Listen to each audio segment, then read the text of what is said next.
Greetings, my name is John Ruzek. I'm the Senior Director of Alumni Networks for the University of Minnesota Alumni Association, and I'm glad you've joined us today for the College of Science and Engineering Mentor Program Orientation webinar. I will get you to the two great folks from the Science and Engineering here in just a moment, but I was going to go over just a couple housekeeping slides on GoToWebinar, which you have used to log in today.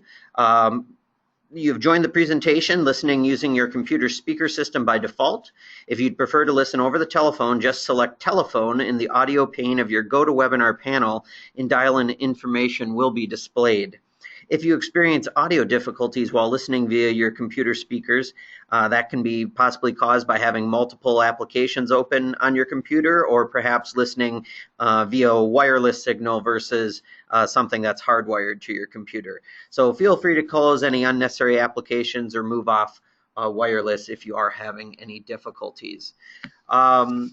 Questions will be welcome, and your presenters will let you know when they'd like you to submit them. But if you would like to ask questions about mentoring today, you can do that in the questions pane on your GoToWebinar control panel. They'll be monitoring them along the way. So please submit your questions and tips or ideas about mentoring. And I know our presenters today will want to hear from you. So before we hop into the agenda, I will hand it over to Joelle Larson, who's the Director of Alumni Relations for the College of Science and Engineering at the University of Minnesota. Thanks so much, John, for helping us organize this webinar today, and thanks to all of you for being here.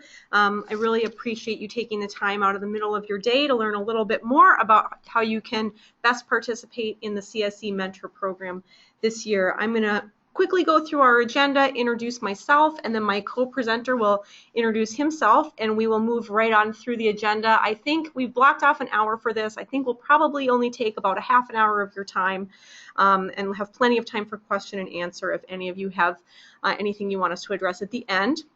So as John mentioned, my name is Joelle Larson. I'm the Director of Alumni Relations for the College of Science and Engineering, and I am the staff person in charge of the CSE Mentor Program. Later in the presentation, I will be sharing my contact information with you. If you have any questions, problems, concerns at any point during the Mentor Program this year, I am your go-to person, so don't be shy about reaching out to me.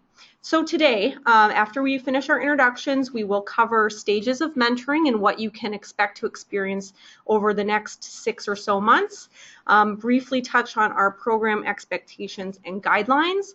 I will show you our mentoring partnership agreement, which we ask every pair to fill out and then return to me. I'll share my contact information and an upcoming schedule of events related to the mentor program. And then I will turn it over to Jeff Schott, who is our mentor speaker for today.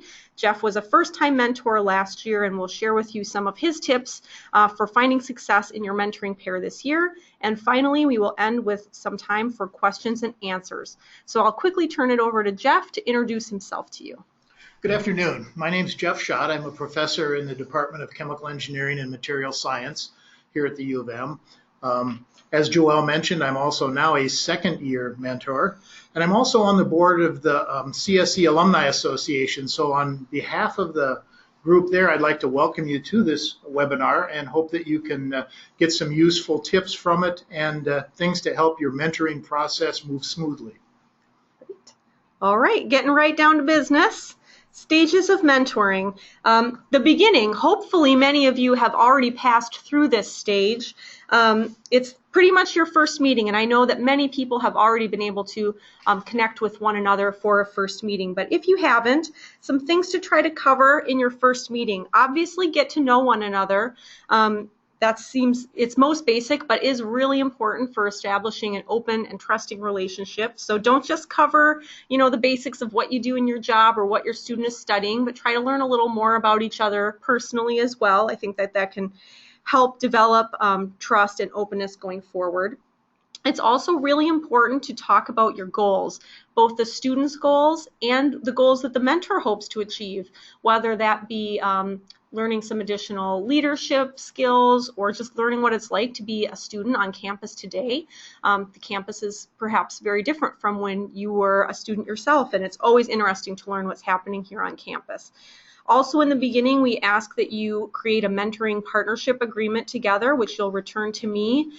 It's really designed to just establish some basic logistical ground rules, such as how often you're going to meet, who's in charge of establishing the meetings, where you'll be meeting, what happens if you can't meet, and details of that nature, as well as laying out the goals that you hope to achieve between now and April. We'll talk a little bit more about completing that later in the presentation. But one thing I do want to mention is that over the years, we've had a lot of feedback from past participants that they've really found this goal setting and agreement piece at the beginning to be really important to help me provide structure for the relationship going forward, and to give them a sense of really having accomplished those goals and knowing what they're working towards. So I do encourage you, if you haven't already done so, to take the time to fill that agreement out when you meet either in person, by Skype, over the phone, whatever the case may be. All right, after you've established your basic ground rules and gotten to know each other, you're going to spend the bulk of the next 6 months in the middle of your mentoring partnership agreement. This is where you're going to be really doing the work of being a mentor pair and helping to reach the goals that you've both established. So it's important to have created really concentrated, specific goal statements that you'll be working towards, discussing how you'll be achieving those goals, developing a step-by-step plan, and then every time you meet thereafter, going through the steps that you've outlined to see where you're at in terms of achieving each of the steps and then ultimately the goal. And then hopefully you'll be accomplishing certain of those goals, and you'll be creating new goals to continue to work towards between now and April. Finally, the end. Our program officially ends in April before the students take their final classes and start studying for their exams, though certainly you're welcome to continue to meet and continue your relationship after that point if you so choose. But the end is really a time for you both to reflect on how you did in terms of meeting the goals you established for yourself. What did you do that you thought worked well? What did you try that didn't work so well that you might not try going forward? Having a conversation about whether you want to continue to meet after the formal end of the program, or whether you've completed what you wanted to in the course of this 6 months and you'd like to be paired with someone else next year. All of those are fine outcomes and things that I think are important to discuss up front with one another. And finally, you'll be getting a program survey from me. Usually I send that out in May. Excuse me. And we really ask that everyone try to take the time to fill out that survey, because it is what helps us make this program better for participants again next year. Okay, moving on to program expectations and guidelines. We call these program expectations. Whoa, I'm not sure what just happened there. Get us back to where we were going. We call these expectations, but they're really simply best practices. They're things that over the years we've been told by previous participants have really worked best for them. So there's a lot of information on this slide. Don't feel you need to read it all carefully, but I'll just cover the main points. It's really simply common sense things that I think are just important to any good relationship. So first, maintain regular contact with one another. We ask that you maintain contact with each other at least twice a month between now and April.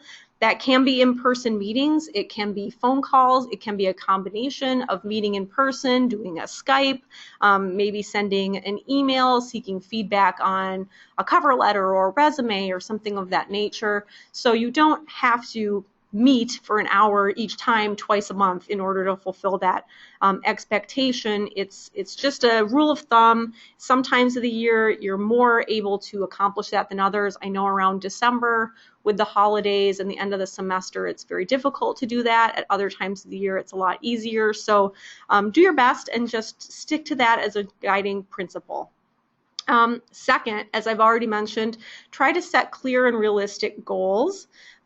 This can really, if you establish these goals up front, can help you to just move on to achieving those goals in all of your subsequent meetings, as opposed to having to spend time continually each time you meet wondering what goal you're going to try to achieve in that hour or whatever your meeting time is. One thing I always like to note is that it is not an expectation of this program that mentors provide internships or jobs to their students. Mentors, we understand that you're giving your time very freely, and we appreciate it so much in order to provide guidance and advice to your student. But I know sometimes people wonder, do I have to find my student a job or an internship? And the answer is no. That's not an expectation of the program. Just be an open resource and helpful in any way you can in your student's job search or internship search process. Next, another really obvious one, be responsive to both each other and to me. I will be sending out emails hopefully about every 6 weeks or so with upcoming events, ideas for topics you might discuss with one another or activities you might do when you meet. Sometimes there will be a call to action in those emails I send, such as asking you to register for something. Please respond when I send something like that so that I can plan accordingly. Similarly, if you email your student or mentor to schedule a meeting or you need to cancel a meeting or the like, be responsive to each other. Try to respond within a couple of business days so that you can keep things moving forward. Receiving feedback, I think that's why most students have decided to be part of this program, but sometimes it's hard to hear difficult feedback. So students, we ask that you be open to receiving feedback from your mentors, and mentors, we ask that you give your student constructive feedback and be candid and thoughtful, but give your feedback in a kind way. We all know that everyone is here to try to improve the lives of our students and their chances for success. So please give feedback with that in mind and accept feedback with that goal in mind as well. The fifth, honor your commitments. This is just simply you've signed up to be in a mentor program that goes through April. Please make sure that you have the time to dedicate to being in this program through that time frame. If for any reason you need to bow out of the program for personal or professional reasons or something else, I just ask that you let me know as soon as you can so that I'm able to reassign your student or mentor to someone else if they'd still like to continue to participate in the program through April. And finally, as I've already mentioned, at the end of the program, we'll be asking you to fill out an evaluation survey so that we can continue to make improvements to the program. That's it for expectations. Guidelines. I've already touched upon the mentoring partnership agreement. This is something we'll ask you to fill out. If you haven't already met together and filled this out, once you do, I ask that you return that to me within 5 business days, and I will keep it for my records. You're also responsible for the 3 R's, receiving, reading, and responding to communications. We have over 400 participants in the CSE Mentor Program this year, and the primary way I communicate with all of you is through email. So I need to make sure I have the right email address for you, and you on your end need to make sure you can receive emails from me. Most of the emails will either come from my personal email address, which is jblarson@umn.edu, or they will come from the mentor program email, csealumni@umn.edu. So if you have strict spam filters, please make sure that your email is able to accept messages from those 2 addresses. And if your email address changes at all throughout the year, please make sure you let me know, and also make sure you let your mentoring partner know so that they are able to get in touch with you going forward. When you get a message from either me or your mentoring partner, please make sure you read it carefully and respond to it as needed, whether that's to register for an event, to schedule a meeting, or whatever the case may be, both from me and from your mentoring partner. Most people, I think, end up communicating through this program by email, so being timely in your responsiveness is important. And finally, as I mentioned before, if you encounter any types of problems, please contact me right away so that I can either help you resolve your problem or reassign your student or mentor as needed if you need to bow out of the program. I've had some people already contact me about having difficulty reaching their student or mentor. Those are things I'm really happy to help you troubleshoot. So if you are having one of those problems, please let me know right away and I will try to take care of it for you. Okay, the partnership agreement, which I've already mentioned before, we ask that students think very critically about what goals they are trying to achieve over the course of the next 6 months and what they would like their mentors help addressing. And one of the ways that we ask them to think about this is using the SMART goal model. And you'll see when we get to the partnership agreement that there is a place on it for students to actually list their SMART goals. So what is a SMART goal? First, the goal should be very specific. Try to be action oriented. So a good SMART goal that is specific might be something like practice a mock interview 3 times this year. Make it measurable. How do you know when you've achieved the goal? Well, a goal such as practice a mock interview 3 times this year is pretty easy to measure. Obviously, you'll want to try to do that 3 times. Make it achievable. It should be something that requires some work, but that the student is able to attain. I don't think anyone should have trouble finding time to do 3 mock interviews with their mentor over the course of the next 6 months, so that's a very achievable goal. The R, is it realistic? This one is similar to achievable, but slightly different. Does the student actually have the ability to reach the goal? Perhaps before doing the mock interviews, the student needs to go and talk to their Career Center advisor about good interview skills, or maybe they want to go to a lunchtime session about how to prepare for an interview in order to make this practice more realistic. Similarly, if the goal was to apply to 3 internships for next summer, to make that goal more realistic, maybe they would need to sit down with their career counselor to get guidance on the types of places in the area they're looking that often have internships available. So those types of things.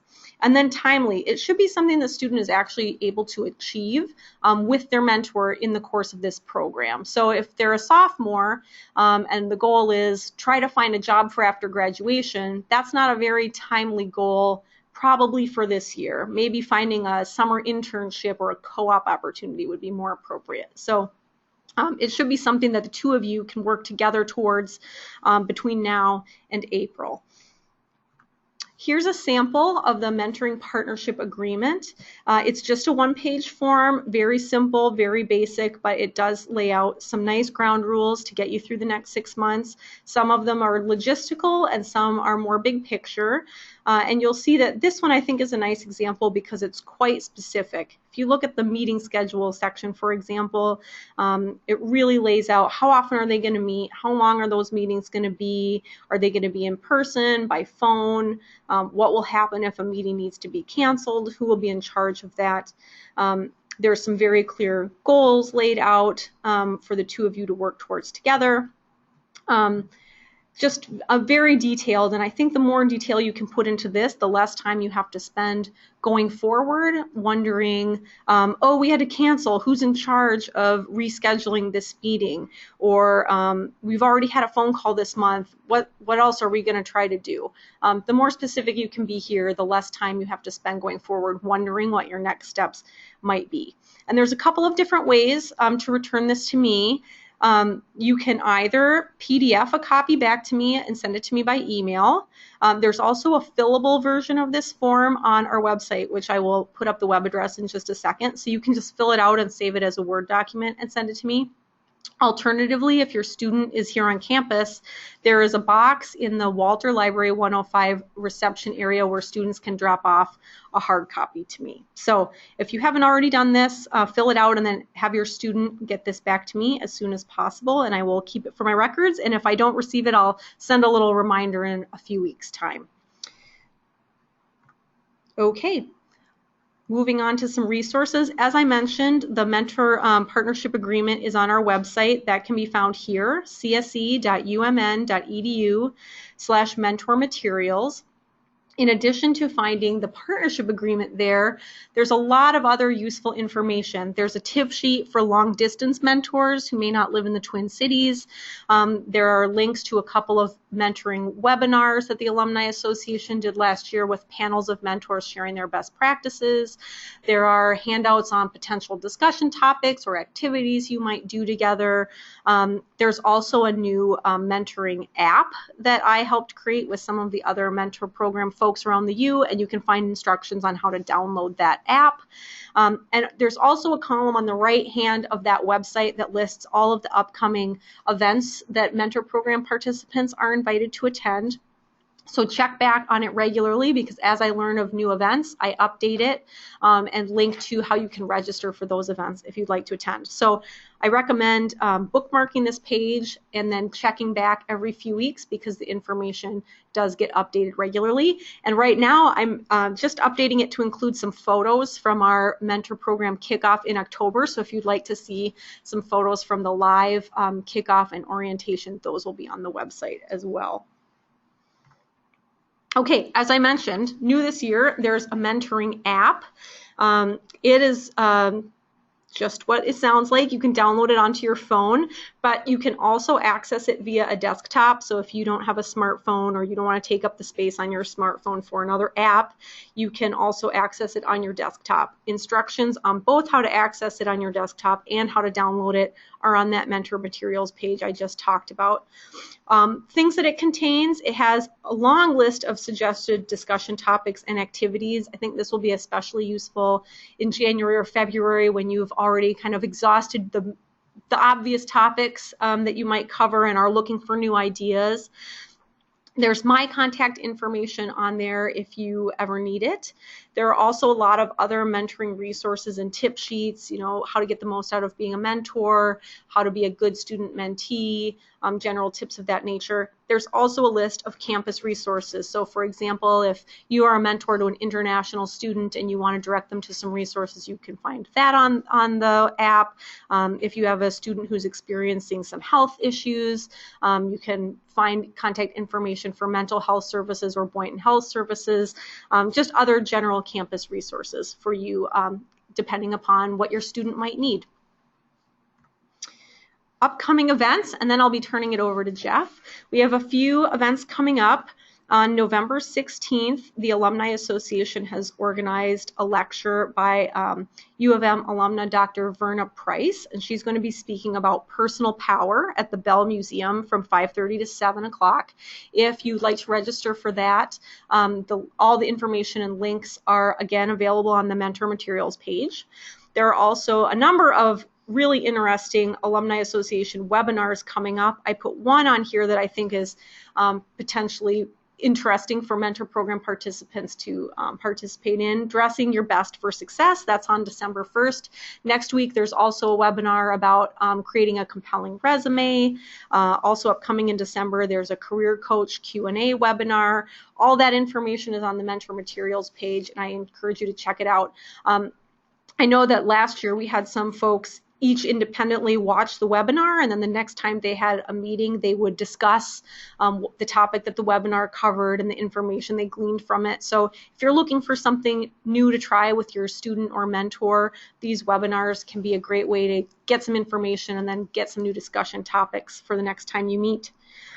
And then looking further ahead to next semester, on January 24th, we're going to be doing a CSE only mentor program event. It'll be a presentation by mentor and alum Jerry Hall. He'll be talking about interview, interpersonal, and communication skills. In February, there is going to be a mid-year event for all University of Minnesota mentor programs that the Alumni Association typically organizes. And then April 4th this year is the closing dinner. If you've been a mentor before, you may have participated in this. It's the big dinner that happens at McNamara Alumni Center. It's open to mentor program participants from a variety of colleges, so it brings together CSE mentors and students with, School of Public Health, Vet Med, a bunch of other colleges to all celebrate all of our accomplishments over the year and usually hear quite an engaging speaker. So save the date of April 4th if you're here in town, and if you're not, we would love to have you if you want to travel in and meet your student. It's the 6th? Sorry, date is wrong on here. It's April 6th. Must have been a typo on my part. Okay, finally, my contact information. You can always email me at jblarson@umn.edu. I am also happy to take phone calls. I can be reached at 612-626-1802. And if you ever need to meet with me here on campus, I sit in Walter Library, and I'm happy to meet for a coffee or the like. So let me know if you're having any issues, problems, just want to talk more about how you can be a great mentor or mentor program participant. I'm happy to talk anytime. Okay, with that, I'm going to turn it over to Jeff Schott, who will tell you a little bit about the best practices or tips that he gleaned from his first year as a mentor last year. Thanks, Joelle. Having only done this 1 year, I can't in any way consider myself an expert or having found all of the best practices, but a few things that are important. First of all, the mechanics of the program, the scheduling and communication parts are incredibly important. Everybody's schedule is very busy, and it helps if you can set up a schedule ahead of time, even if it's just a tentative schedule kind of out into the future. For my partners in this, we've set up an every other week meeting. It's on our calendars with the freedom to change it if things come up. And the rule that we have come up with is whoever has to change it makes the initiative to do so, and then we'll haggle over when the next date is. And if worse comes to worse, we may have to skip one. That's not a problem.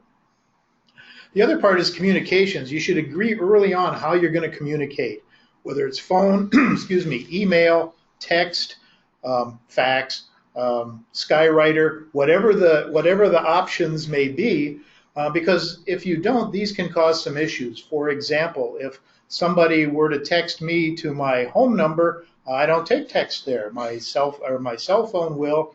If you send an email and you get one letter wrong, it'll go who knows where, but it won't make the connection you thought. So if you haven't made a connection in a time that seems timely, pick up the phone, call. Check your email for things that went to trash or spam. Check the email that you sent to make sure that it went to the right place. It's very easy to get one character wrong in some of the emails. So while those are all mechanical kinds of things, they are incredibly important to stay in tune with each other. Another thing is the goals that you set. It's in some ways difficult to do measurable, quantifiable goals, but the more closely you can do that, the better value you will get from the program. The other thing to keep in mind is it's a discussion. It's not a monologue one way or the other. So the more that you can have items where there's input, things back and forth, again, the more value will come from that sort of activity. I encourage everybody to check the website regularly. Even before the middle of winter, you may get stuck sometime for topics, for things to think about, or ideas to progress on topics that you already are working on. There's always more information available, and more is better than some. So keep that in mind. As it gets toward the end, the question always comes up, do you want to keep going or not? We kept going last year after the formal close, not on such a regular basis, but one of the topics we talked about was jobs, research, activities, opportunities, internships for the summer. And as those went on, we kind of met once a month, something on that order, maybe for lunch a couple times, just to see how things were going. I have one of the same partners again this year, and we're kind of picking up where we left off and continuing with that sort of program. So that's something to keep in mind if you're starting with someone that's a sophomore or even a junior. Do you want to continue on in the future? Other than that, take advantage of the experiences and perspectives that each of you have. Just because someone is a mentor doesn't mean they have all the answers. Maybe they've just got more questions. And the good old Socratic method does work. Sometimes you just follow a question with another question. You can remember where Socrates ended up. That's not the goal, but it is a way to kind of keep conversations going. So it's not always a provide the answer sort of thing. It's what's the next question that might help someone get to the answer they want. So those are some suggestions. Take them for what they're worth. I'm sure everybody that's done this has their own suggestions, but again, communicate, schedule, and keep the dialogue going. That's really the benefit of it, is the back and forth and the conversations.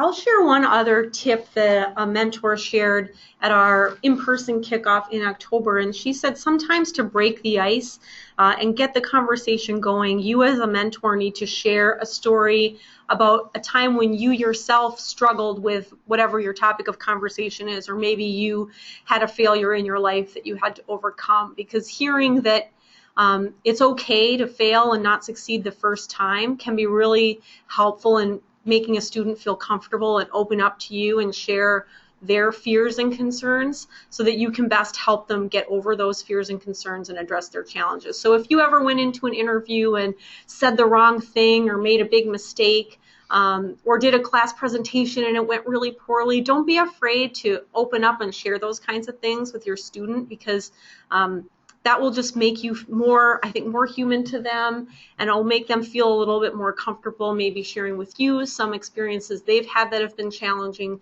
that you can work through together. So I thought that was a good tip in helping build trust and openness, and it's not something that any of us are comfortable doing, especially at the beginning of a relationship like this, but it can be a pathway to creating good things going forward. So that's one additional mentor tip I'll share too. With that, we're about to wrap up. I did want to let you know that I'm going to try to send some regular emails this year, as I mentioned, with some upcoming event information, discussion topic ideas, and the like.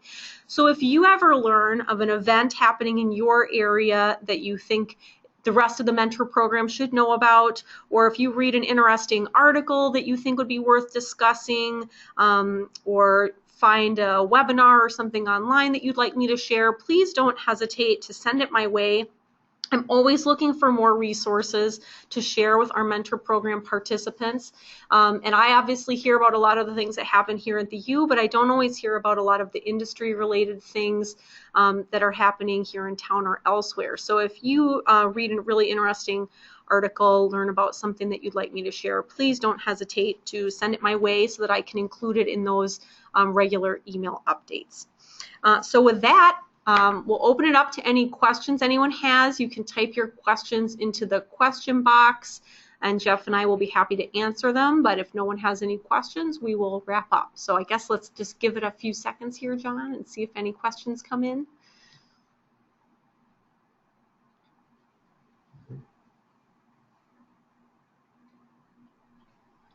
No questions yet. We might have a bunch of experienced mentor program participants on the phone.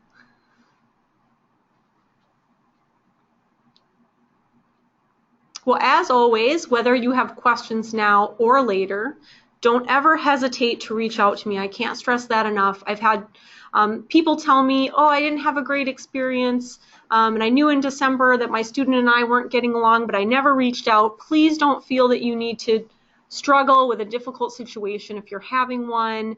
If you can't reach each other, if you're just not getting along, just never be afraid to reach out to me. And again, my email address is jblarson@umn.edu, or my phone number is 612-626-1802, or you're always free to always respond to those emails I send, setting up a time to talk or anything like that. I'm here to be a resource for you, and I just want everyone to have the most successful and fulfilling relationship that they can this year. So with that, I think we haven't received any questions. So we will call this webinar to an end. Thank you so much for taking time out of your day to participate, and have a great experience between now and April. And please don't hesitate to let me know if you need anything. Take care.